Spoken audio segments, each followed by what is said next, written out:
Bueno, pues vamos a comenzar. Son las 6:06 de la tarde.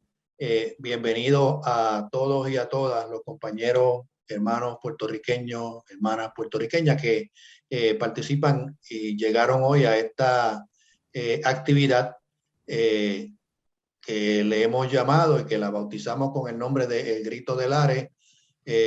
Su contexto histórico, pasado, presente y futuro.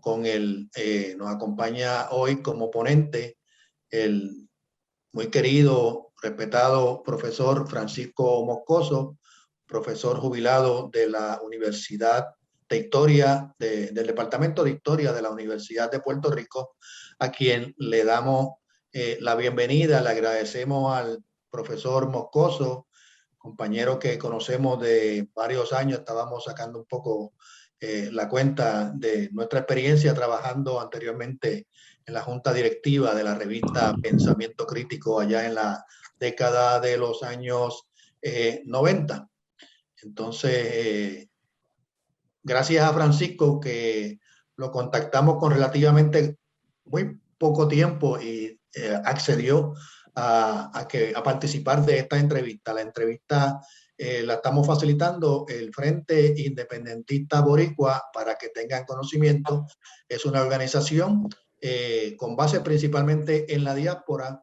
No es una organización, es un frente de organizaciones que la componen, entre otros, organizaciones, el Comité del Partido Independentista Puertorriqueño en Nueva York, la Junta del Partido Nacionalista de Nueva York y de Nueva Jersey, el colectivo Friends of Puerto Rico Initiative, que es un grupo muy cercano al movimiento independentista nacional ostosiano en Puerto Rico, un colectivo de base comunitaria que se llama El Grito, de trabajo comunitario en Brooklyn, otro grupo que se llama Puertorriqueños Unidos en la Acción, con base en Washington, otro colectivo que se llama Puerto Ricans in Minnesota, con base en Minnesota, y el grupo Unión Patriótica Boricua, con base en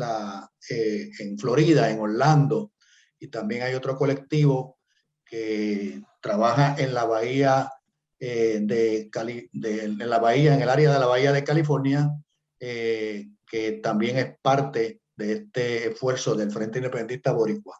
Nuestra misión, la lucha por la independencia, por la descolonización y la independencia de Puerto Rico, y trabajar en los puntos en los que tenemos acuerdo, consenso y posibilidades de desarrollar el trabajo y que impulsen y adelanten la lucha, como mencioné, por la descolonización y la independencia de nuestro país. Y para ello pensamos siempre que la función principal es educarnos para poder tener conocimiento de una historia que nos ha sido negada y ha sido tratada de borrar por parte de los enemigos de nuestro país, del imperio norteamericano. Entonces, hoy invitamos, como mencioné, al compañero Francisco Moscoso. Estará con nosotros haciendo esta presentación, unos 30, 40 minutos de presentación, y luego lo abrimos a preguntas, respuestas, comentarios. Le agradecemos a Francisco nuevamente por llegar. Le pedimos a todos y a todas que por favor mantengan sus micrófonos cerrados, y luego cuando se abra para la parte de la presentación, pues entonces ahí tenemos la dinámica de compartirnos y hablar. ¿Les parece? Bueno, y sin más entonces, le pasamos la palabra y le damos la bienvenida al profesor y compañero Francisco Moscoso. Saludos a todos y a todas. Y muchísimas gracias al Frente Independentista Boricua, a Manuel Meléndez, Nolo. Como él mencionó, nos conocemos hace mucho tiempo, y por esta invitación y oportunidad de compartir con ustedes, más bien dialogar, aprovechando esta conmemoración del Grito de Lares para reflexionar y hacer memoria de, como él ha señalado, ¿verdad?, tanto que ha sido negado. Don Juan Antonio Correger lo escuché decir una vez, el poeta revolucionario de Puerto Rico, que en los pueblos libres se cultiva la memoria, y en los pueblos coloniales se cultiva el olvido. Así es que aquí estamos para recordar algunos aspectos fundamentales de nuestra historia. La Revolución puertorriqueña de 1868, como todas las revoluciones, no surgen de la nada, tienen antecedentes, trasfondo histórico, y en su significado anterior y todavía válido hasta el presente, me gustaría subrayar el hecho de que cuando ocurre el Grito de Lares, ya han pasado 3 siglos y 2 tercios, siglo XVI, XVII, XVIII y hasta la década de 1860. Y en todo ese tiempo, pues se fue formando una nueva nacionalidad, como ocurrió en toda América colonial, que comenzó con la conquista y colonización española, en nuestro caso, luego del descubrimiento colombino, ¿verdad?, de 1492, y se sobreimpuso a la sociedad indígena, que esa es nuestra primera zapata social y étnica como pueblo, la conquista desde el siglo XVI. Y a pesar de que la sociedad indígena desapareció, prácticamente la exterminaron como pueblo, los cacicazgos de los indios taínos, por ejemplo, pues sí quedó, más allá de lo que sospechamos, ¿verdad?, que todavía se está investigando, el elemento indígena en la composición étnica nueva nacional de Puerto Rico a través de la mezcla racial. Y también se quedó presente en aspectos de la cultura y del idioma. ¿No? ¿Cuántos vocablos del español de Puerto Rico o de Cuba y Santo Domingo, ¿verdad?, compartidos, no tienen sus raíces indígenas? Y las mencionamos y las decimos todos los días, desde hamaca, yuca y batata en adelante, pues estamos hablando taíno, ¿no?, incorporado a nuestra cultura. Bueno, del siglo XVI hasta el XIX, rápidamente, ¿verdad?, para que no se convierta esto, yo soy muy dado a dar una clase de historia de Puerto Rico, pero se lo bosquejo rápidamente para ir a nuestro tema central. Se delinean 4 fases de desarrollo y de formación social, económica, cultural de Puerto Rico. La primera está relacionada con el sistema de la encomienda y repartimiento de los indios y la actividad principal de la minería del oro en el siglo XVI. Eso va más o menos hasta la década de 1540. A su vez, fueron introduciendo desde los inicios esclavos de todo el oeste de África, que fueron también interactuando, siendo explotados también como los indígenas, pero incorporándose también a esa nueva sociedad de descendientes de los propios conquistadores españoles, de los indígenas y de los pueblos de África Occidental.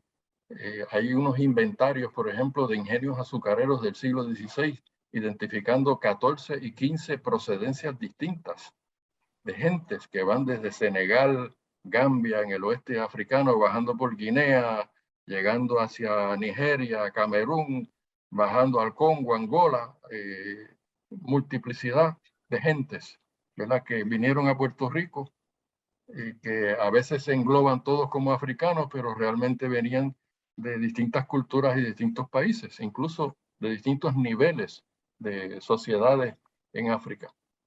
Hay una obra que quizás algunos conocen, pero para los que no, del lingüista Manuel Álvarez Nazario, que se llama El elemento afronegroide en el español de Puerto Rico. Les invito a conocerlo porque tiene identificados muchos países de ese trasfondo con vocablos particulares que también, igual que pasó con el elemento indígena, pues estamos hablando a veces vocablos yoruba, ¿verdad? O suajili de otros lugares de África que también se incorporan a nuestra nueva formación poco a poco nacional que se fue estableciendo.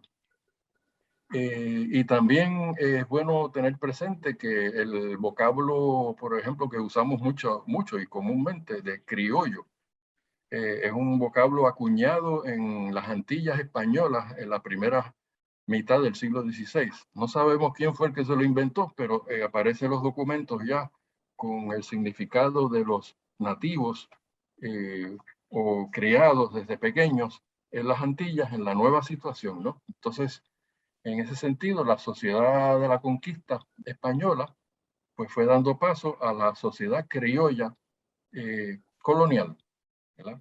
Y las propias autoridades españolas en el siglo XVII y llegando al XVIII fueron diferenciando a la gente de este país como criollos, como nativos de la tierra, como a veces usaban la frase naturales de la tierra.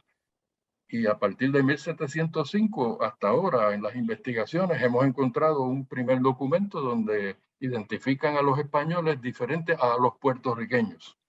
Una disputa que hubo en el Castillo del Morro entre unos soldados españoles que se quejaron contra los puertorriqueños. Bueno, pues ahí ya nos está diciendo desde comienzo del siglo XVIII que hay ya una diferenciación, ¿verdad? Un pueblo que tiene ya arraigo, que ya tiene descendencias, generaciones, ¿verdad? Y algo que va constituyendo las naciones, pues es esa relación entre los pueblos y unos territorios específicos, ¿verdad? En nuestro caso se trata de la isla de Puerto Rico y sus islas adyacentes, ¿verdad? Que son el archipiélago de Puerto Rico, pensando en Mona, Culebra y Vieques, por ejemplo. Pues para finales del siglo XIX,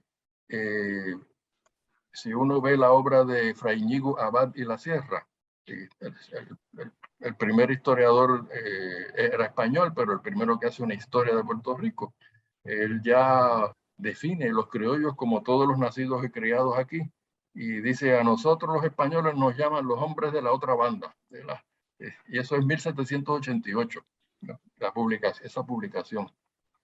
Y así es que él ya está también documentando, ¿verdad?, que esa diferenciación ya existía. Yo menciono esto y lo subrayo porque a mí me enseñaron de pequeño, ¿verdad? Y lo seguí escuchando en la universidad y luego lo he escuchado todavía hasta estos días. Algunos que plantean que con el Grito de Lares fue que se cristalizó y se definió la nación puertorriqueña. Bueno, cuando uno estudia el proceso históricamente desde el trasfondo del siglo XVI en adelante, yo les sugiero a todos y a todas que lo que fue sucediendo es la formación de la nacionalidad previo a su expresión política, ¿verdad? Del 1868. La nación ya existía, ¿verdad? Lo que faltaba era su poder político, ¿verdad? Y sobre todo, metidos ya en el siglo, bueno, mencioné lo de la minería rápidamente, déjeme decirle que de mediados del siglo XVI al XVII hubo una segunda fase económica basada en la producción de caña de azúcar, el establecimiento de ingenios azucareros, fundamentado en la esclavitud masiva importada de África. Eso duró más o menos hasta mediados del siglo XVII. Y luego, una tercera fase se organizó en torno a la ganadería, ¿verdad?, de todo el ganado que introdujeron desde los inicios de la conquista y colonización, y se organizaron lo que se llaman los hatos, ¿verdad?, una palabra que todavía tenemos salpicada por ahí en algunos nombres en Puerto Rico, como atorrey, ¿verdad? Eso quiere decir una propiedad dedicada a la crianza de ganado. Eso era un hato. Y en el siglo XVIII, pues habían casi 400 hatos dándole la vuelta a Puerto Rico, ocupando enormes extensiones de tierra, ¿verdad?, para la crianza de ganado.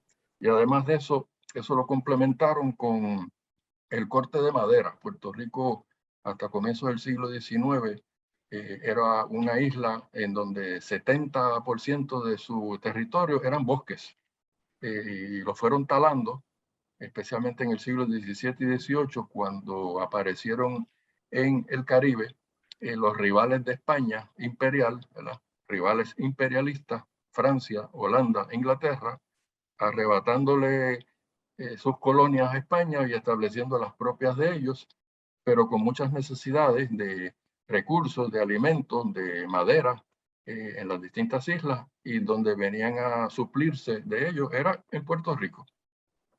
Y eso se estableció desde el siglo XVI e intensificado en el siglo XVIII mediante la economía del contrabando.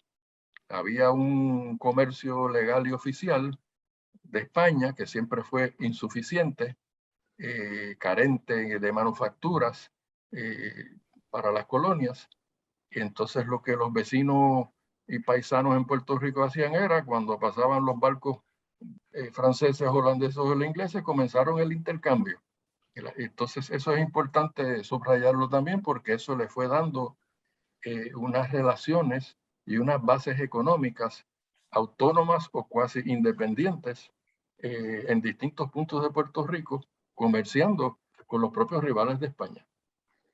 En el siglo XVIII es el siglo también de la revolución industrial, ¿verdad? En todo este trasfondo histórico general hay un proceso de transición del feudalismo al capitalismo, que fue un proceso largo, y Puerto Rico estaba insertado en ese proceso, y en la década de 1760 pues se da la revolución industrial con Inglaterra a la cabeza.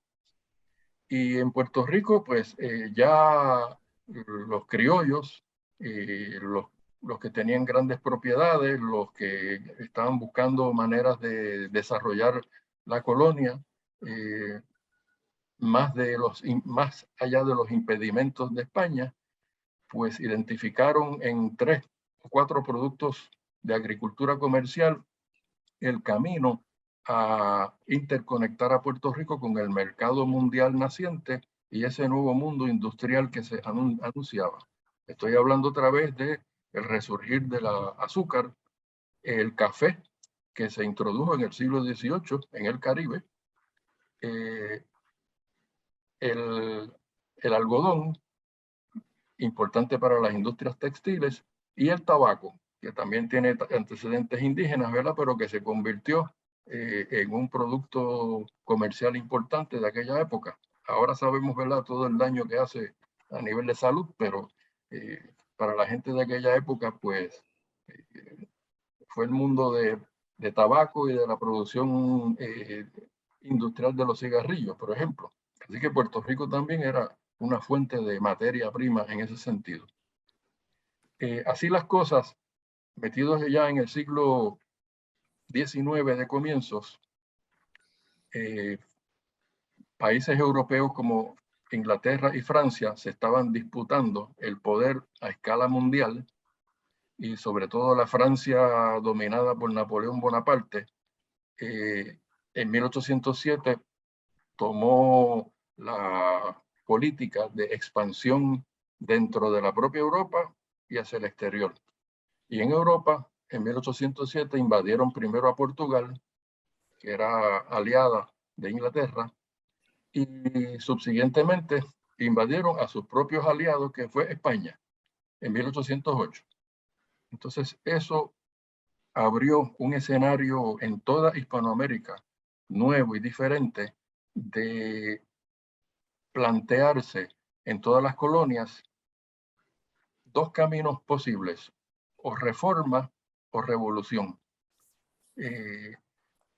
Porque España, necesitada de apoyo, de armamento, de incluso voluntarios, por primera vez después de 3 siglos, invitó a las colonias a enviar representantes al gobierno revolucionario provisional que se estableció en España, una Junta Suprema de Indias, como se llamó, de España y de Indias, para enfrentar la invasión francesa. Y en ese contexto fue, en 1809, que en el caso de Puerto Rico se eligió al teniente Ramón Powell, ¿verdad?, como primer representante de Puerto Rico en un gobierno de la metrópoli española. Y Powell, antes de irse para allá, estuvo hasta 1813, embarcó en el 1810. Los principales ayuntamientos de Puerto Rico, San Juan, San Germán, Arecibo, Aguada y Cuamo, le dieron unas instrucciones, unas peticiones de carácter social, económico, político, incluso cultural, para que presentara en España todas esas peticiones, que no son otra cosa que un primer proyecto de desarrollo de Puerto Rico. Y la primera petición que hicieron, para que tengan una idea, del Cabildo o Ayuntamiento de San Juan, fue que se fundara la Universidad de Puerto Rico. Y San Germán también pidió una universidad, ¿verdad?, como diríamos ahora, el recinto de San Germán de la Universidad de Puerto Rico. Se habían fundado universidades en otras colonias, pero en Puerto Rico lo habían obstaculizado hasta ese momento. Y de hecho, lo impidieron hasta el final de la dominación española en 1898. Se planteó también quitar todas las trabas a la introducción de maquinaria, de equipo tipo industrial, para promover esa agricultura comercial. Y eliminaron una serie de impuestos que estaban pesando mucho sobre los campesinos y los pequeños propietarios, impuestos de tierra, por ejemplo. Incluso fueron más allá y pidieron eliminar los impuestos obligados de los diezmos de la iglesia. En otras palabras, que si la gente quería dar ofrendas, limosnas a la iglesia, que lo hicieran voluntario, que no fuera algo obligado. Así que todo esto está planteado desde 1809. La historia de España, pues, posterior, está marcada por cambios frecuentes de gobierno. Se derrotan a los franceses en 1814, pero entonces vuelve al poder un rey, Fernando VII, que lo que hizo fue eliminar todas las conquistas liberales. Casi todas las peticiones se fueron al zafacón, y estableció la monarquía absolutista, gobiernos conservadores. Solo hubo breves momentos de respiro liberal, 1820 al 23, pero casi todo el siglo, hasta la época del Grito de Lares, pues lo que teníamos en Puerto Rico era una sucesión de gobiernos de despotismo militar colonial, ¿no? Mucha represión contra la gente, vigilancia y desarrollo económico social, fundamentalmente privilegiando a elementos extranjeros que se fueron estableciendo en la isla. De hecho, quizás algunos recordarán de los cursos de historia una famosa Real Cédula de Gracias de 1815, que los gobiernos y la ideología han presentado como si fuese el antes y después de 1815, pero en realidad era un mecanismo del gobierno español para conceder algunas reformas y tratar de aplacar el movimiento revolucionario que ya se había dado en Puerto Rico. En 1809 al 12 surgió lo que los españoles llamaron la Conspiración de San Germán. Fue el primer movimiento que intentó un levantamiento independentista en la isla. Fue descubierto y fue reprimido en enero de 1812. En la década de 1830, después de décadas de promesas también de cambios y reformas, pues hubo también lo que algunos han llamado la intentona revolucionaria de 1838, dirigida por el hacendado Andrés Salvador Vizcarrondo, hacendado azucarero del área de Carolina. Y también hubo represión y arrestos y cárceles para algunos, y algunos lograron escapar al exterior.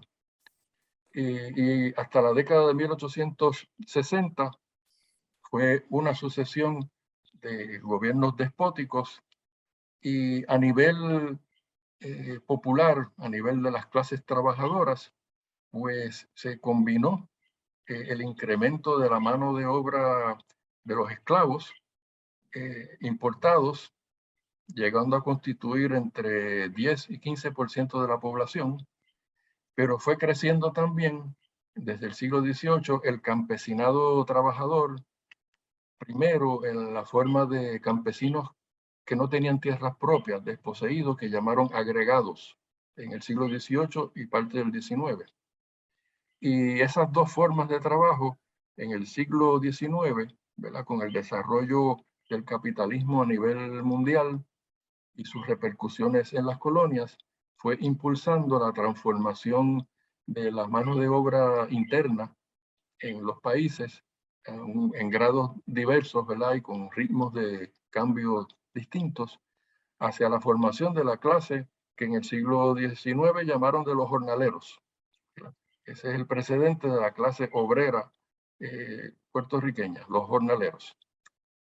Y cuando llegamos a la década de 1860, la inmensa mayoría de la población de Puerto Rico estaba constituida precisamente por la clase jornalera, hombres y mujeres, ¿no?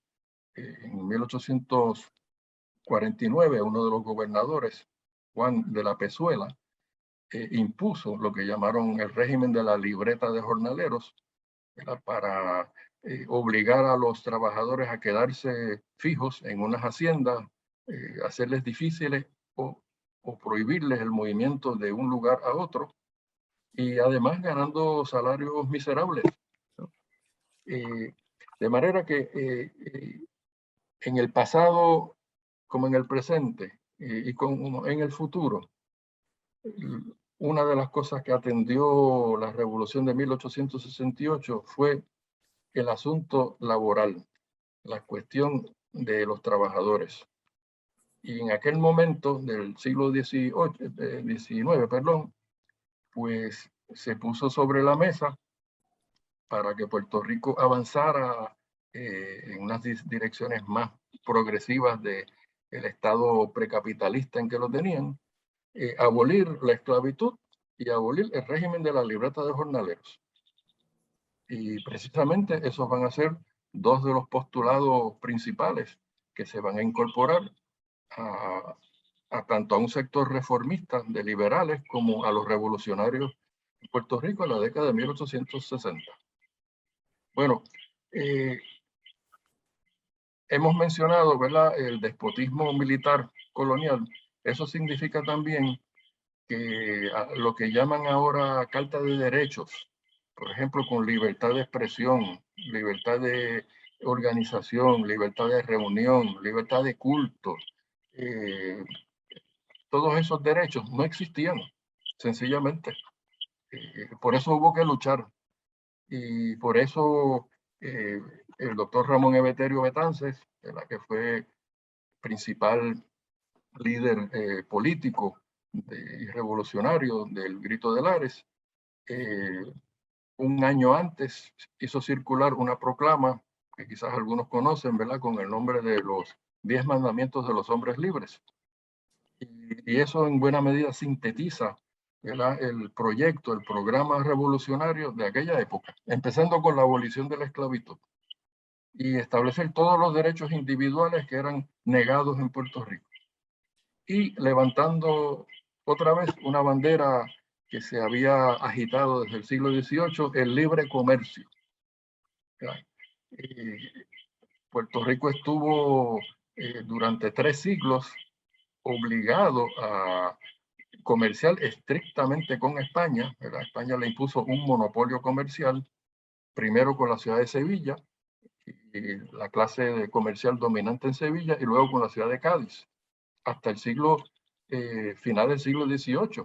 Luego flexibilizaron algo para permitir el comercio con países amigos de España, que en el caso americano resultó ser Estados Unidos, que había pasado también por una revolución contra Inglaterra, se habían independizado y comenzaron a incursionar en el Caribe y establecer relaciones comerciales. Así que desde finales del 18 y comienzo del 19, Estados Unidos está presente de una medida u otra en nuestra historia. De hecho, hacia mediados del siglo XIX, el principal comprador del azúcar producido en Puerto Rico fue Estados Unidos. También hay que tener eso presente para lo que va a suceder más adelante, ¿verdad? En 1898, pero eso va más allá de nuestro tema. Bueno, en 1866, España, viendo la presión que había de sus últimas dos colonias que le quedaban en América, que eran Puerto Rico y Cuba, organizó una junta de información de ultramar para que delegados o comisionados, como le llamaron, de Cuba y Puerto Rico, fueran allá a presentar nuevamente peticiones. Y fueron una buena porción de representantes de Cuba, muchos con intereses esclavistas, opuestos a la abolición de la esclavitud. Pero de Puerto Rico fueron un conservador, era esclavista, pero fueron tres famosos liberales, Francisco Mariano Quiñones, José Julián Acosta y Segundo Ruiz Belvis. Y los tres eran representantes del liberalismo puertorriqueño, reformista y revolucionario. Y lograron hacer lo que ahora llamamos consenso, ¿verdad? Quiñones era más de línea autonomista, Acosta asimilista, quería la integración a España, pero era bien puertorriqueñista. Y Segundo Ruiz Belvis estaba identificado con el independentismo. Y fueron a España, estuvieron 10 meses en esa junta de información, presentaron las peticiones sociales, económicas y políticas, de abolición de la esclavitud, el régimen de la libreta, otra vez el libre comercio, y a nivel político estaban pidiendo más participación y espacio para los propios puertorriqueños en el gobierno. Al cabo de esa información, en mayo de 1867, las autoridades españolas despidieron a los comisionados, prometiéndoles que iban a atender el asunto. Y cuando llegaron a Puerto Rico, la noticia que recibieron fue el aumento de los impuestos a 6% y dándole autoridad al gobernador que si quería que eso no era suficiente, que lo aumentara a 12%. Y todas las demás peticiones las engavetaron. Sencillamente no le hicieron caso. Bueno, ahí en ese verano de 1867, el liderato liberal puertorriqueño de las distintas tendencias hicieron una reunión de la cual sabemos algo, ¿verdad? Por un artículo que escribió Ángel Acosta, hijo de José Julián Acosta, unos años después, en donde su papá le relató lo que sucedió y se produjo un debate, especialmente entre Acosta defendiendo la línea reformista, diciendo que esto era una cuestión coyuntural, que había que esperar, la palabra que usaba mucho era hay que esperar, y que a un cambio de gobierno en España más favorable, que nos traten mejor. Y otra postura, la encabezada por el doctor Ramón Emeterio Betances, pues dijo, hemos esperado ya 3/4 de siglo, ¿verdad? Es hora de la revolución. Así que ahí se deslindaron los campos, y a pesar de que eran entre ellos amigos, unos tomaron un camino de esperar. En esa espera todavía seguimos, si lo traemos al presente, en muchos sentidos, ¿verdad? Todavía estamos esperando la libertad. Y el camino de la revolución, pues lo van a encabezar Betances, Ruiz Belvis, Carlos Elías Lacroix, un descendiente francés, comerciante en Ponce, y muchos patriotas en distintos pueblos de Puerto Rico que ya habían llegado a la decisión de que había que ya tomar las cosas en nuestras propias manos.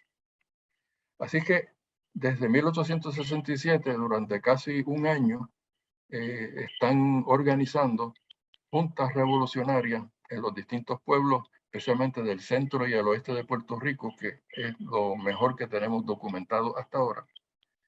Y con muchos problemas, ¿verdad? Y muchos tropiezos. Es una historia de muchas dificultades y accidentada, comenzando con la muerte de Segundo Ruiz Belvis, que había ido a Chile a iniciar una gira de solidaridad, puesto que en el 1867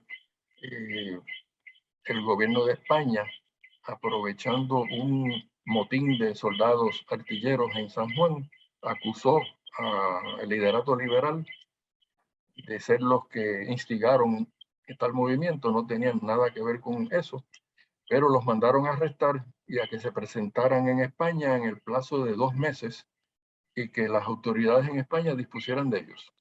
Bueno, algunos se quedaron en la isla de San Tomás, estratégicamente no salieron de allí. 2 o 3 llegaron a España, pero patriotas como Ruiz Belvis y Betances se escaparon primero a Santo Domingo, luego a Nueva York, ¿verdad? Y ahí eso nos coloca también, nos trae la diáspora de Nueva York y ahora de todo Estados Unidos, ¿verdad? Por donde hay puertorriqueños y puertorriqueñas repartidos. Desde aquella época había una comunidad en Nueva York y un núcleo de cubanos y puertorriqueños que formaron una sociedad republicana de Cuba y Puerto Rico, con el objetivo de impulsar la lucha por la independencia en ambas islas. Y allí habían conocidos de Ruiz Belvis y Betances, por ejemplo, el doctor José Francisco Basora, un médico de Mayagüez, abolicionista, que tuvo que abandonar la isla por la persecución política y se había establecido en Nueva York. Y allí pasaron Ruiz Belvis y Betances a hacer los primeros pasos organizativos. De hecho, de esa época se conoce el primer manifiesto de los revolucionarios, de un comité revolucionario que organizaron a los habitantes de Puerto Rico, en donde dan las razones, los motivos de por qué hacer la revolución en la isla. Ese manifiesto fue publicado entre las fuentes. Hay una primera obra que se publicó primero en 1872 por un español conservador, Historia de la Insurrección de Lares. Ha sido después publicada por el editorial del Libro en 1975. Todavía se consigue por ahí y ciertamente en las bibliotecas, ¿no? A pesar de que era un conservador español, eso no descarta su lectura. Todo lo contrario, ¿no? Provee mucha información y además documentos. Y en un apéndice está ese manifiesto que les mencioné. Empieza con un lema que yo creo que todavía tiene mucha vigencia, ¿verdad? Hay que rescatar lo que es patria, justicia y libertad. Esos 3 conceptos, ¿verdad? Y esas 3 realidades, por ello estamos luchando todavía. Así que si algo interconecta el grito de Lares con el presente y el futuro, es la consecución de esa patria, justicia y libertad en su conjunto. Y entre otras cosas, plantearon, ¿verdad?, el despilfarro de los fondos, la corrupción gubernamental, el robo del presupuesto, la falta de escuelas suficientes en Puerto Rico, no había universidad, pocos hospitales.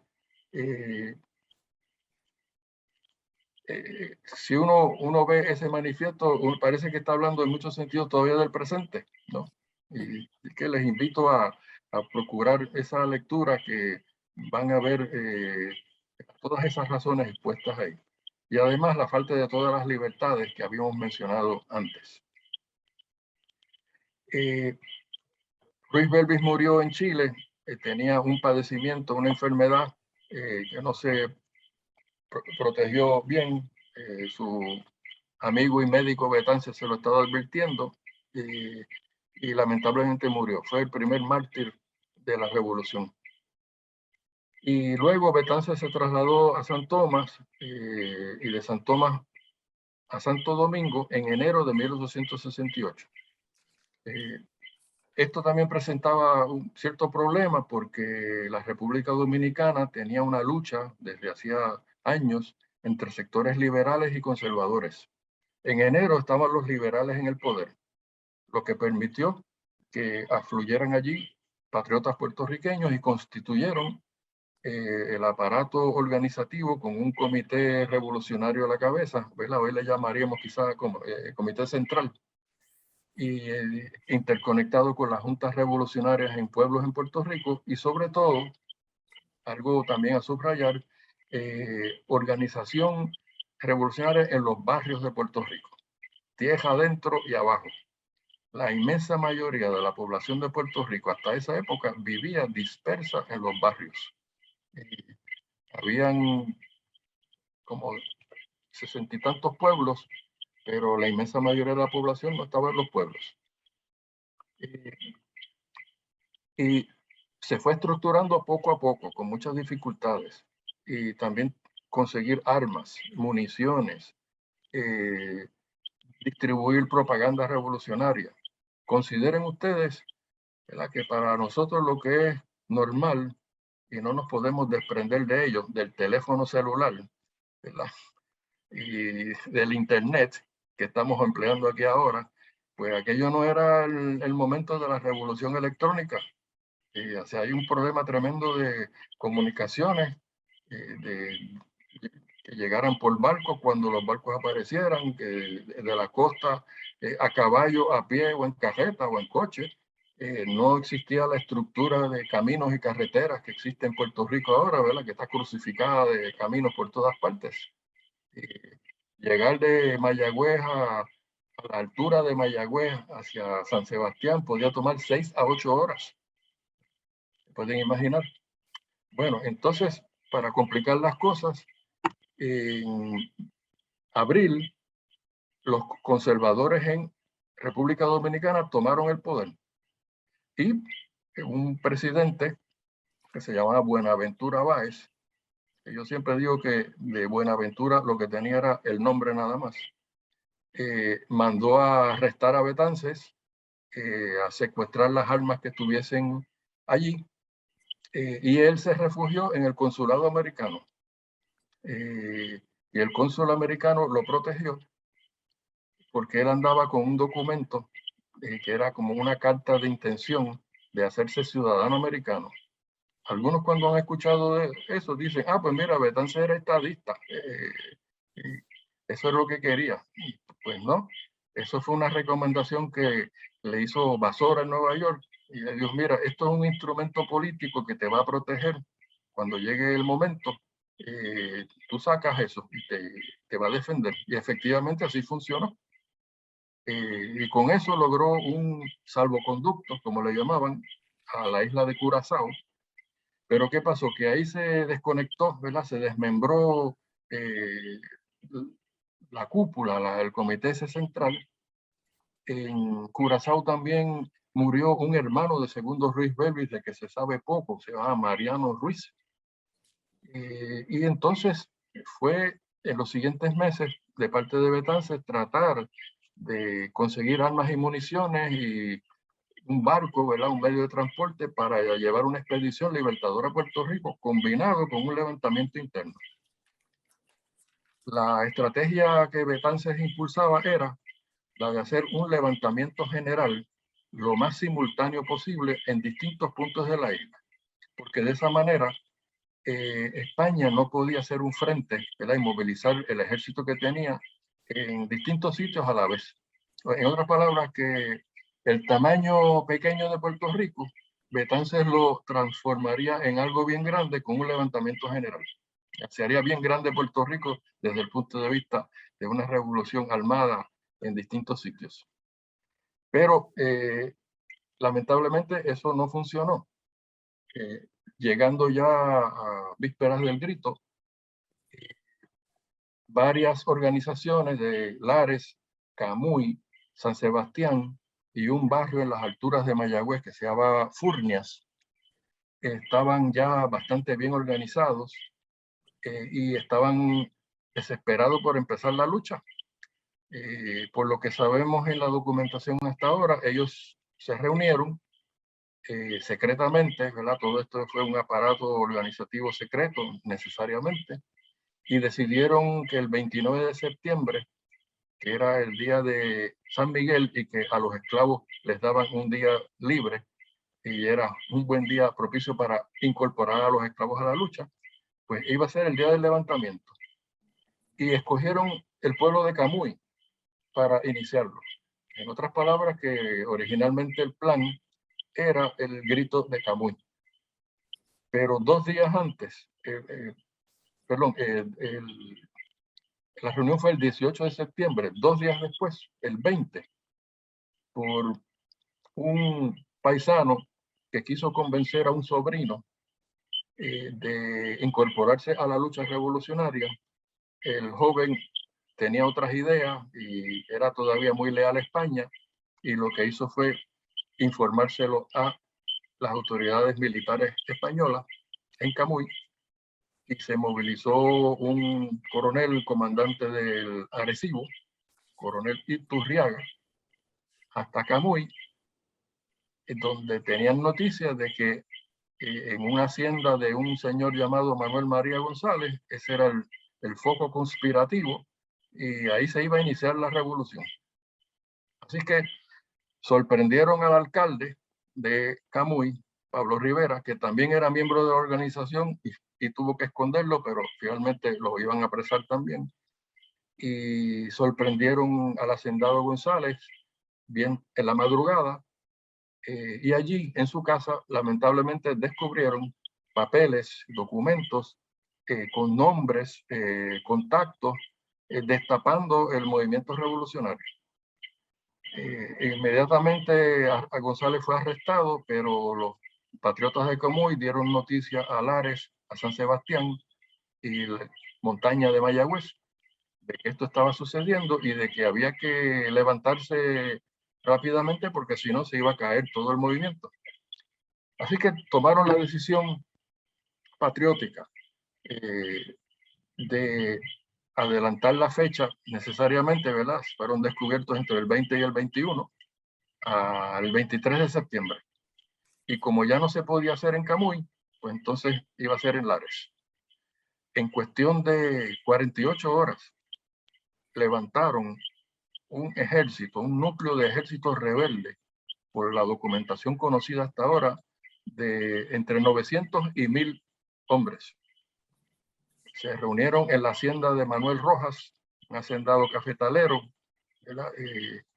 inmigrante de pequeño de Venezuela, casado con puertorriqueña, y allí esa noche nombraron oficiales del ejército rebelde, proclamaron la República de Puerto Rico y la abolición del régimen de la libreta, e invitaron a todos los esclavos a incorporarse a la lucha para darles la libertad. Eso fue tarde, entre 10, 11 de la noche del 23 de septiembre. Procedieron entonces a Lares y lograron dar un golpe de sorpresa, tomando por las armas el pueblo. Arrestaron a todos los comerciantes españoles que eran el símbolo, ¿verdad?, de la clase dominante opresora de Puerto Rico, y algunas autoridades puertorriqueñas de la alcaldía leales a ellos, arrestados también. Y allí constituyeron en la madrugada del 24 de septiembre ya el gobierno provisional de la República de Puerto Rico, nombrando a Francisco Ramírez Medina primer presidente de la República.